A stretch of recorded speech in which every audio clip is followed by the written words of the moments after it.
Hey friends, I hope your week is off to a great start. Today we're going to be trying out another recipe from Claire Saffitz's cookbook Dessert Person. This time we're going with one of the advanced options. We're doing the Croquembouche. So this is a tower of cream puffs. So this is a very difficult recipe. There are a lot of sub-recipes involved here, so it's a little bit complicated, a lot time consuming. I'm a bit intimidated, to be perfectly honest, but I'm really excited to see how it goes. But without any further ado, let's get right into it.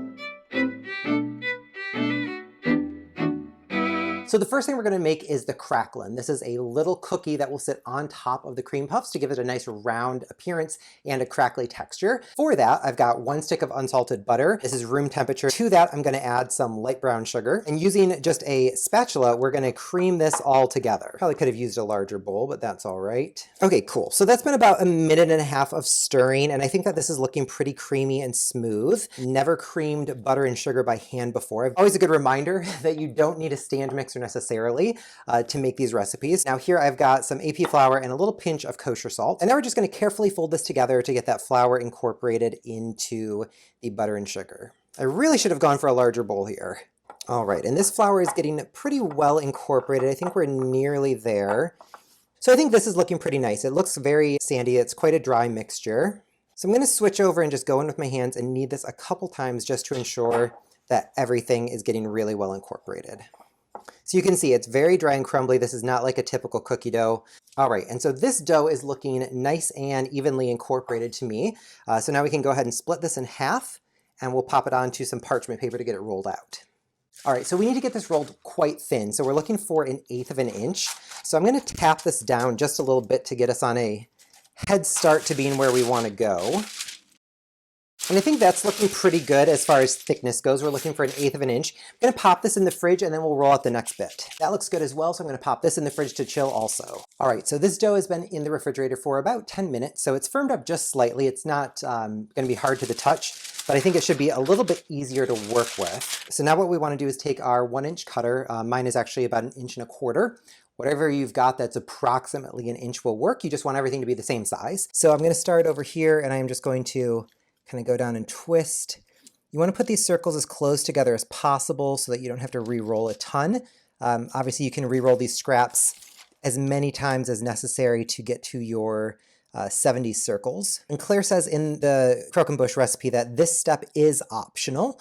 If you didn't want to do this cookie piece, you could just brush the top of the cream puffs with some egg wash while you're baking them. If you're only going to make a Croquembouche once a year, you might as well just go all out for that one time you make it.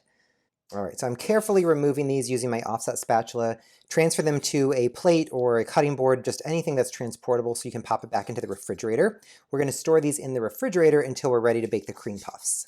So that's 6 by 6, so I've got 36 here. And in total, we were looking for 70, so I think we're going to be pretty much spot on after I re-roll the scraps here. So that's exciting.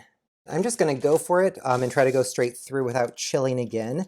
We're just so close, I really want to keep this process moving. Cool, so this yielded about probably 75-ish or so of the little crackling cookies. So I'm going to pop this into the refrigerator just to keep them cold until we're ready to bake. So in my medium saucepan over medium to low heat, I've got 7 tablespoons of unsalted butter. To that, I'm adding some whole milk along with granulated white sugar and some kosher salt. Also adding in the 1/2 cup of water. And we're just going to stir this stuff around gently until it's fully melted and comes up to kind of a bare simmer. Since we've got milk over heat, you want to be mindful to kind of keep it moving. Don't put the heat too high, you can scorch that milk, and that's not going to be a great time if you do. All right, great. So it's been about 15 minutes. We've got some bubble action happening on the surface. So that's exactly what we're looking for. So now I'm going to take my AP flour and dump it in all at once. And I'm going to gently stir this just to get it saturated into that mixture. I've also turned the heat up to medium, so we're not on medium-low, now we're fully on medium. And the recipe says to do this with a wooden spoon. I'm just using my rubber spatulas, these OXO ones that I really like. I think it kind of gets the same job done. It's got a flat edge, so I think we should be okay there. So it wants us to knock this dough kind of from side to side up against the edges. Basically what we're doing is cooking this dough on the stovetop. So we're cooking off all of that kind of like raw flour flavor. We're also driving out some of that additional liquid. So we should see a film start to appear on the bottom of the pan. I don't know if it's going to show up on camera, but there's a little bit of a haziness down there. And that haze should be reincorporated into the dough. That's how we'll know when we're done. And it should take about 3 minutes total. Oh, this is such a workout. And that's been 3 minutes. I'm seeing that the film is starting to get lifted up, though I do still have some film on the bottom. So I'm going to continue kind of knocking this around for another minute or two until that's fully gone. Cool, and I've been stirring for about 5 minutes here. I think that that film looks pretty much fully reincorporated back into the dough. So at this point, I'm gonna go ahead and kill the heat and we can move on to the next step. So we've got the dough hot off the stove, and now we're gonna pop this into the bowl of our stand mixer. And we're putting it in here just for a few minutes to let it cool down so we don't scramble the eggs when we add it into the dough. All right, so this dough has been resting in the bowl of the stand mixer for about 2 minutes. So I think it's cooled down from scorching hot to just hot. I'm gonna turn the stand mixer on medium-low speed. And then what we're gonna do is add the eggs one at a time, adding up to 5 eggs. So you have to reevaluate your progress on dough texture after each egg. We'll turn this up to medium. All right. And so I can tell just by looking at it, this is far too thick for what we're looking for, so I'm gonna add the second egg. Realistically, I think you'll probably need 4 or 5 eggs. I don't think 1, 2, or 3 are realistically an option. So I'm gonna put this back on low speed and we'll drop this second one in here. And you can tell that once you put the egg in, the dough kind of falls apart, looks all scrambled and curdly and just like a mess. And then as you mix it, it comes back together. So once it comes back together into kind of a homogeneous mass, that's when you can add in the next egg. All right, so that's definitely super thick and not pipeable. Let's drop in egg number 3. So if you don't have a stand mixer, you can definitely do this by hand. I'm gonna be fully honest. Stirring on the stove was a bit of a workout because it's kind of high in the air and you're stirring something that's thick and dense. It's only getting thicker, denser, lumpier, and more challenging. So technically, yes, you can do it without a stand mixer. You might not love your experience. If you've got kids or a helper or someone who can do this stirring for you, maybe that's a good delegation task.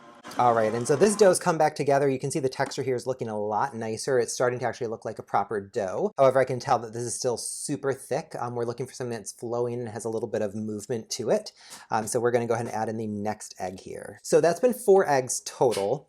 Let's see what the texture is looking like here. So you can see it's super thick. When we lift this up, it's just a little bit too thick. What we're looking for is to kind of run off, not like ribbons, but it should drip off the end of the spatula into kind of a V formation. This is a little bit too thick still. So I think we are gonna need the 5th egg in this instance, but again, this is the visual cue you're looking for. If yours looks like this, you need the extra egg. If yours is kind of looking nice, you can stop early. Okay. I think we're in good shape. And this is what we're looking for. So it comes to a V and it slowly kind of runs off the paddle. So this is exactly it. So that's what you should be looking like. So if your dough looks like that after 4 eggs, then that's the appropriate number of eggs. If it takes 5 eggs to get you there though, that's 100% okay. Perfect. So our pâte choux dough is looking nice. I'm gonna go ahead and clean up the counter just a bit and then we can go ahead and pipe out the cream puffs. All right, cool. So we are just about there. I've got the oven preheating up to 425. I've got my baking trays prepped with sheets of parchment paper that I've traced 1-inch circles onto, 1-inch diameter. And I've traced this in Sharpie on the underside of the parchment. You don't want that touching the food. The recipe makes 70 cream puffs in total. So I've got 35 on this sheet and then 35 on the second sheet. And then I've got my pastry bag, or my piping bag rather. When you're filling your pastry or your piping bag, you really don't want to go too much over half full. The more full it is, the further your hand is from the tip, meaning you have less control over where you're piping to. So let's get piping. Claire said to not really move the piping bag, but rather to just let the dough kind of flow in and fill the shapes. I'm coming in at about a 45-degree angle, applying even pressure, and there we go. I should mention I'm using a number 12 tip. It's about a 1/4 inch. You don't need to use a piping tip for this step. So if you prefer to just snip a hole in the end of a piping bag or even in the tip or the corner rather of a Ziploc bag, you'll be a-okay there. This is the Craquelin cookie. So this should fit directly on the top. and it's just a little bit of like a hat. You're not pushing it down. You're not trying to do anything. You're literally balancing it just on the top. This tray is ready to go. I'm gonna set it aside, and then I'm gonna do the exact same thing for another tray of 35 cream puffs. So we'll probably skip that. I don't think you need to watch that again. So I'll see you when we're ready to bake. So we've got the second tray done, and now we are ready to bake. So I've got the oven preheated to 425 degrees. I'm gonna pop these in on the upper and lower third of the oven. Immediately drop the temperature to 375. After 20 minutes, we're gonna flip top to bottom and front to back and finish baking for another 10 to 15 minutes. So total bake time around 35. So, but keep an eye on them. You wanna make sure that they're golden brown and look like they're fully cooked. So here goes everything. Let's see. The cream puffs bake for a total of 30 minutes, and then I let them cool in the oven with the door cracked for another 15. So overall, generally good puffiness. I tried to bake that leftover Craquelin on its own. That did not work, so that's, I don't recommend. Additionally, I think my parchment caught on fire on the edges. Baking slightly uneven, not too bad. What we need to do now, somewhat urgently, is poke little holes in the bottom of all of these cream puffs. One by one, I'm taking a paring knife. Oh, they're so light. Just poking a little tiny hole in the bottom, and I'm gonna leave that whole side up just to let the steam escape. So basically, if you don't poke these holes, the steam can cause the cream puff to collapse as it cools. Cool, so we've got all the holes poked in these. Now we need to let them come down to room temperature. I'm thinking this is probably gonna take about 10 to 15 minutes. They're really not that hot to the touch, and they're full of air, so they should cool relatively quickly. And once they're cool, we can fill them. Before we get started, on the stove, I've got a medium saucepan with whole milk, vanilla extract, and a little bit of kosher salt coming up to a simmer. We're gonna add that into this egg mixture that we're about to work on. So let's get it going here. First, in a medium-ish glass bowl that's heat-proof, I've got 5 egg yolks. To that, I'm gonna add some granulated sugar along with some cornstarch. So we're just gonna come in here with a whisk and get this whisked all together. Claire did note that at first it's gonna seem like it's too thick to whisk, and I would definitely say that seems like the case right now. But she said after about 2 minutes, this should loosen up and be really lighter and fluffier. So we'll just keep it going for 2 minutes and see how this lightens and changes in texture and color. All right, and I think that that looks pretty good. It's been about 2 minutes. The texture here, you can tell it's really kind of creamy, flowy. It's smooth, it's thick. The color here is a lot lighter. It's a really pale yellow versus that very yolky color that we had previously. All right, and so the milk as well, it's bubbling here. This is at a simmer.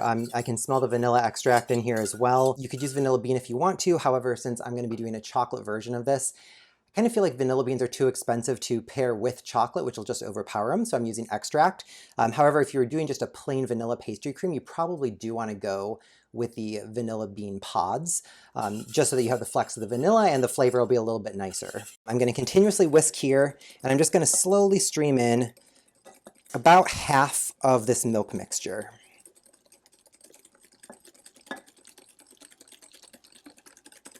All right, and I think that's good. It seems like we've got about half, maybe a little bit more of the warm milk well incorporated into this egg mixture. So now we can add this back in, and I'm gonna whisk continuously while we pour this back in.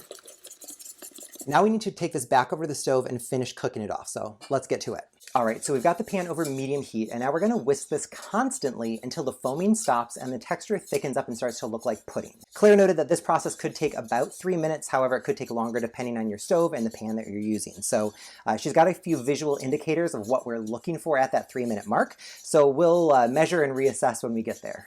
It's been about 4 minutes in total. When we stop whisking, we should see some thick bubbles burble up to the surface. And there's one that's definitely, okay, so that was kind of a sigh. It didn't quite burble. Let's see.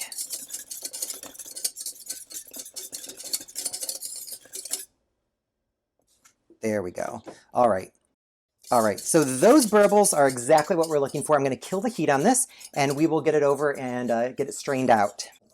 All right, so we're back over to the countertop here. We've got the pastry cream off the stove. You can see it's nice and thick and gloopy. Here I've got a large heat-proof bowl with a mesh sieve. This is, I don't know if I would call it fine or medium, but you want a mesh sieve. We're basically just going to strain out any little bits of egg that might have gotten curdled during the process here. So let's scrape everything in here. All right, and you can see the benefit of using a heavy bottom pot here. There's no scorching or anything going on in the bottom here. All right, and then we are just gonna whisk this around just to get everything to fall through the bottom.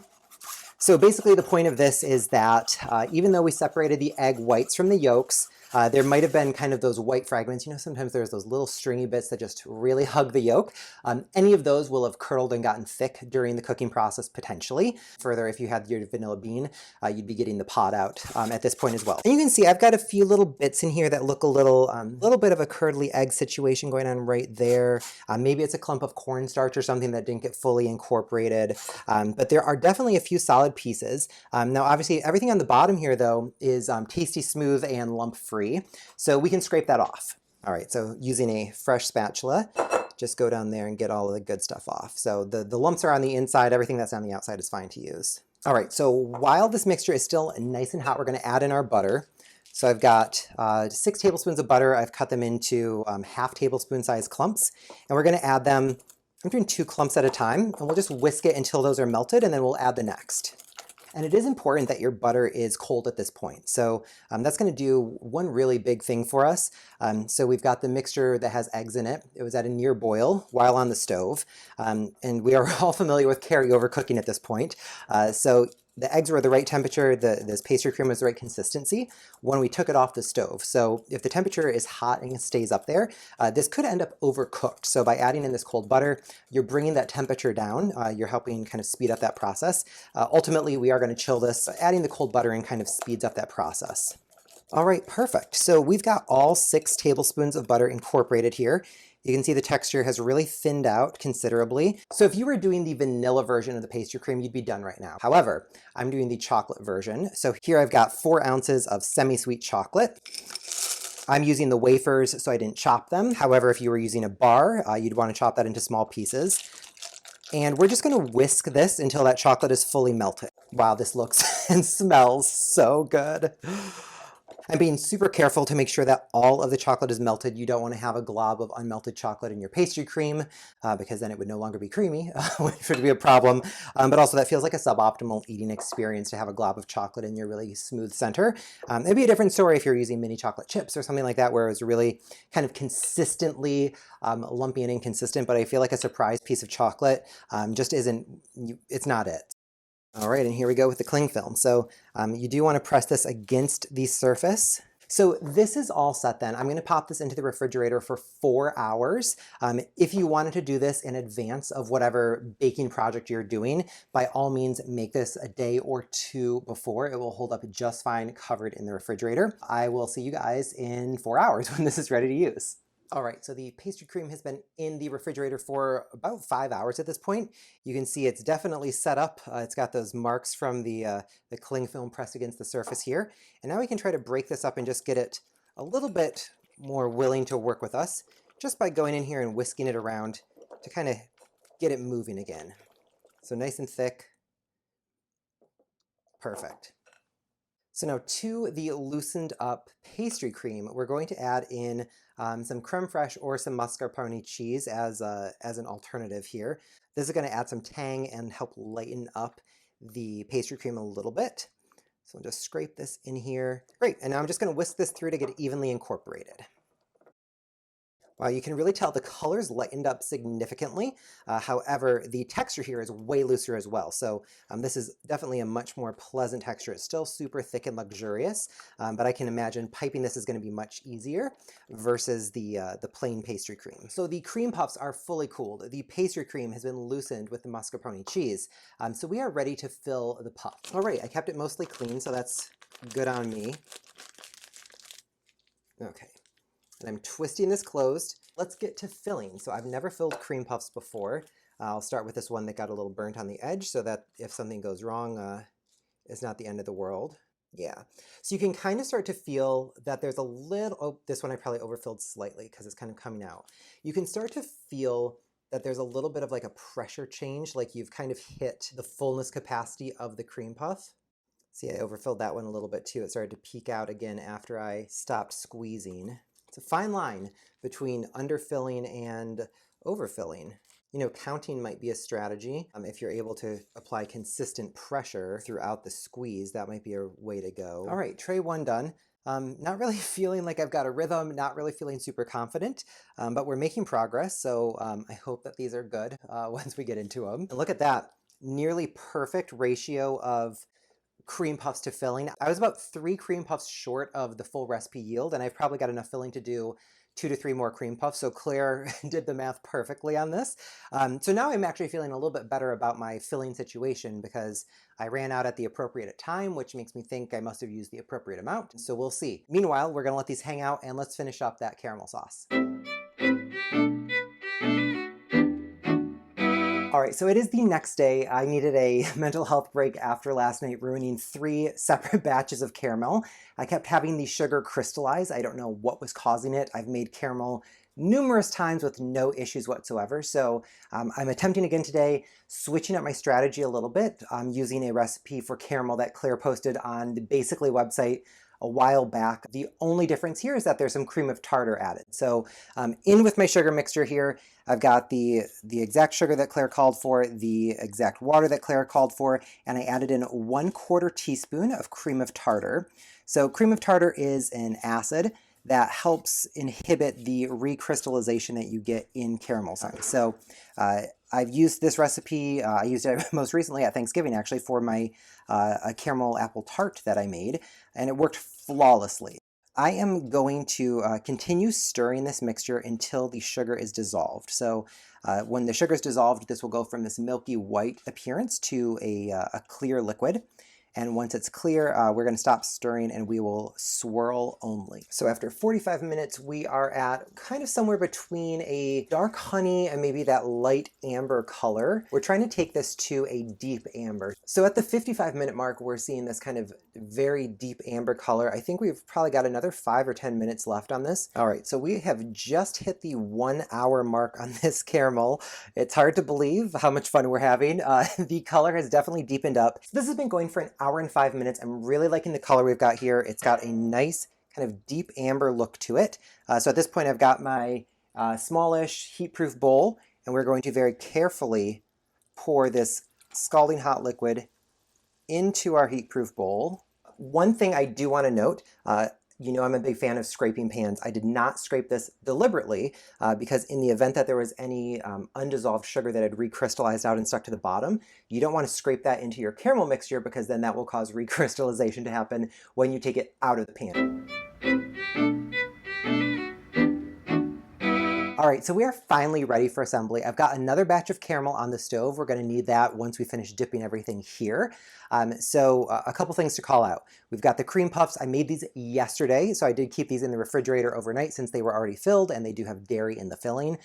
Not ideal, but my mom did it all the time growing up and I'm still alive, so I'm okay with that. Number 2, I've got a thick glove here. So this is a brand new like dishwashing glove. It is heat proof or heat resistant because this is super hot, obviously, so you don't want to burn yourself. If you don't have a brand new clean one of these gloves, you might want to buy some disposable latex gloves that are powder free. That's what Claire called for in the recipe. Sugar burns are not fun, and at least this way you're having a barrier between you and the sugar. So I'm right-handed, so I'm only using it on my right hand, but if you wanted to use both hands just to be super safe, by all means do that. Let's go in here and see how this goes. So I'm going to go in face down and coming up. And so you can see that the caramel is really running off. It's super liquidy at this point, and you can also see that I got my fingertips directly in the caramel, so it's a good thing I'm wearing gloves because that would have definitely hurt. Truly, getting the cream puff off your fingers after dipping is kind of a challenging bit. Which I hadn't expected it to be, just because you can't really get your hand underneath it to offload, so you're kind of left relying on your non-dominant hand. Perhaps it is a good strategy actually to wear a glove on each hand. It would make me less scared of integrating my left hand into this process. And as I'm dipping, I'm trying to get that full Craquelin circle dipped down into the caramel, just so that it has an even kind of texture across the top. And already this caramel is kind of setting up. I don't know if the change in viscosity will be really noticeable on camera, but I can definitely tell the difference as I'm pulling these out of the caramel. It's not running straight off. It's kind of hugging on to the tops of the cream puffs just a little bit more. And it seems like I'm running a little bit low on this caramel, so I'm going to try to go more quickly and not quite as generously on the surfaces here. All right, so I'm going to call it there. This little bit of caramel that's left I don't think is enough to really dip anything. So in total, I've got about 12 of my 70 cream puffs that didn't get this caramel topping on it. So not ideal. However, I don't know if all of these will be needed for assembly. We're going to get this cleaned up and then I'll be back when we're ready to build the croquembouche. So we've got our second batch of caramel here. The cream puffs have been drying, so let me show you what these sound like. So the caramel on the top is really set up, it's nice and hard. Now we are ready to assemble. So I've got my little spinny Lazy Susan for cake decorating. On top of that, I've got one of these cake rounds lined with aluminum foil. This is a 9 or 10 inch round. And so we've got 11 puffs as the base. And so we are going to get assembling. So I've generally laid my cream puffs out from largest to smallest. They're all approximately the same size, but there is some variability there. What we're going to do is take the cream puff, dip one side into the caramel, and we're just going to hold this until that sugar sets up. And it should only take a couple seconds. Cool. He's starting to tip. He's not quite there yet. And I'm trying to angle these in slightly to think about like the shape of the croquembouche is going to taper inward. Let's go on to layer 2. So you want to continue around in the same fashion, and now we're going to be placing these into the gaps. So I'm taking the glove off. I don't think it's really necessary for this step. I'm not getting really close to the caramel, and this way I think I'll be able to assemble more quickly using both hands. You can tell I'm getting a little bit impatient here. Day 2 of croquembouche is not as fun as day 1 of croquembouche. Oh no. All right, so we had a jumper. That's okay. I pulled him out. I'm using the fork to just kind of hold him in place while everyone else gets set up. I was not prepared for that. So you can tell that I'm kind of adjusting as I go. You can see that the layers will kind of flare out as I'm working. However, they're kind of cooperating with me and getting back into alignment. It'd be nice if we had like braces for this or something to kind of hold everything in place, but we're making it work. Okay, so I'm really not happy with this right now. This is super frustrating. The caramel's hard to work with. It's either too runny or it's setting up too much. I'm going through it way too fast. I'm gonna have to make another batch before this tree's assembled. It's supposed to be 8 tiers tall. I'm 3 tiers tall and already it looks like a cluster. So I'm just really not happy with this right now, but that's okay. We're gonna just keep powering through it. This thing's a disaster. Don't love this lump that's on the back of it, but I think aside from that lump, it is coming along. All right, so I just can't go on with it being lopsided and looking like garbage. So trying to cut this apart, I'm gonna have to make more caramel and just kind of do this whole thing over. All right, so I've got a fresh batch of caramel. I kind of disassembled some of the bit that was really protruding out as much as I could. It just wasn't really sitting right with me. So hopefully we can get this wrapped up. I mean, it could look worse, to be honest. Like, it doesn't look great. It could look worse. That is the full assembly. I'm just gonna continue holding here and make sure that everything sets up, and then we can start with the kind of drizzle of caramel around the outside. I think we can make the threads to drizzle around the outside. I'm going to pick this up, and once it's a thin thread, just kind of wrapping this around, and you can see that it's kind of flowing slowly enough off of the fork. And you can actually pull a little bit more quickly here, and it'll kind of stretch itself as you go. So if you go slowly, you can let it droop. If you want to go a little bit faster, it'll kind of stretch. Just imagine if this were nice and conical, this draping and drizzling would work out really, really well. Right now it's a bit of a struggle since I've got a slightly irregular tree shape, but I think that's okay still. Okay. And with that, I think we are finally done with the croquembouche. So I'm going to get cleaned up a little bit and then we'll give this a taste. About 9 hours of work later, this is the finished product of the croquembouche. Overall, I really do like the appearance of this. I think it's really pretty. It's definitely a wow. If you were having a holiday party, this is a centerpiece. It's gorgeous. Before we get into the tasting, I do want to give you a few tips and considerations that I learned the hard way making this. First, be really purposeful in how you split your time across 2 days. I kind of defaulted into a second day because I struggled with my caramel. However, going back, I would say make your pastry cream, make the pâte à choux dough, and make the craquelin all the day ahead of time. That way on assembly day, all you need to do is bake that stuff off. Baking the cream puffs is like 30 minutes. Super easy. Filling the cream puffs, another 30 minutes, super easy. And then that leaves you a lot of energy and mental energy to take your time assembling this, because that's where I kind of struggled. Number 2, if you struggle with caramel, just add the cream of tartar. 3, take your time. Don't have yourself up against a tight deadline here. The caramel will set when the caramel wants to set. Don't let caramel setting up in your measuring jug be the kind of thing that drives you to try to rush yourself. So the caramel reheated really easily in the microwave. Final bit around assembly, break out your cream puffs into groupings by row that you have planned here. So if you're planning out 8 rows, map that out and actually isolate those cream puffs. That will make sure that you keep your rows tapering inward and you can be a little bit more organized. So those are my tips. I hope that they're helpful. It was a lot of work. However, I made it a lot harder on myself than it needed to be.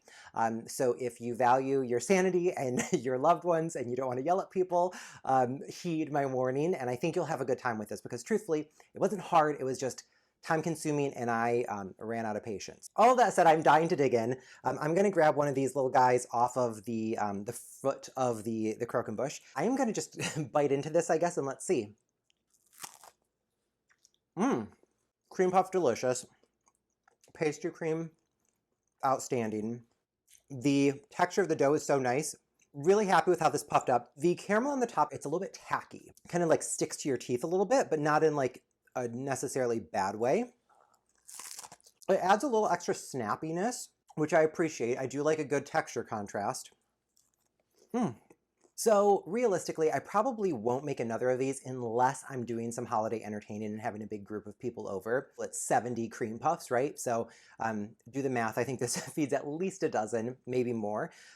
So if you have a group of people, I think this is worth the while. For me, this year in my apartment, no, not so much worth the investment of time, money, sanity to create this. However, it is quite tasty. So if you're in a situation where you have a crowd to feed, by all means, go ahead and make this. So I really hope you enjoyed this week's video. If you did, please be sure to give me a big thumbs up and click subscribe. Thank you so much for watching. I'll see you next week.